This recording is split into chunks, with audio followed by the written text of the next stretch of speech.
how could you tell it's a slow day that most other traders don't recognize? So in trading, you have to have a thesis each day of what you think is going to happen bigger picture. And there's some telltale signs that help you avoid slower days. Even though this day did kind of grind up all day, I knew right off the bat, coming off a holiday was one, Memorial Day. But looking at relative volume is usually a very good clue if the trade is going to be more choppy, back and forth, whipsaw trade that usually blows traders out looking for bigger moves on the day. So the relative volume that I use, the chart I use is on the Sierra chart, where it's showing me the exact 5-minute period for the last 30 days, whether it's normal or not. So in this case, 100% would be a normal bar. So you can see there was only a couple bars today that got over the 100% line, a couple later in the day. But earlier in the morning, this kind of signified that this was going to be a horrible trading day. And you can see what the market does when you get this kind of relative volume happening. So when the big money's not playing in here, that's when the algos go to town and whipsaw traders to death. And if you can recognize that, you can,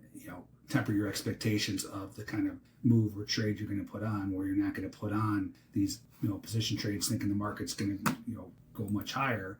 And you could trade more of a back and forth trade where you're playing with the algos, whipsawing the market. And, I have trades exactly for that situation called a reversion trade. And there was one earlier here that was an A+ reversion, where these markets bounce off these prior events. And these in this case, there's a couple stop events here where the market comes back to these reversion lines and then snaps back to the zone. In this case, it was an A+ reversion because the entry was actually in a prior event too. So these are just different trades that I look for with my 25 years of experience, knowing the market is more of a chop fest. Let's play for that chop fest move than expecting a big move, either way.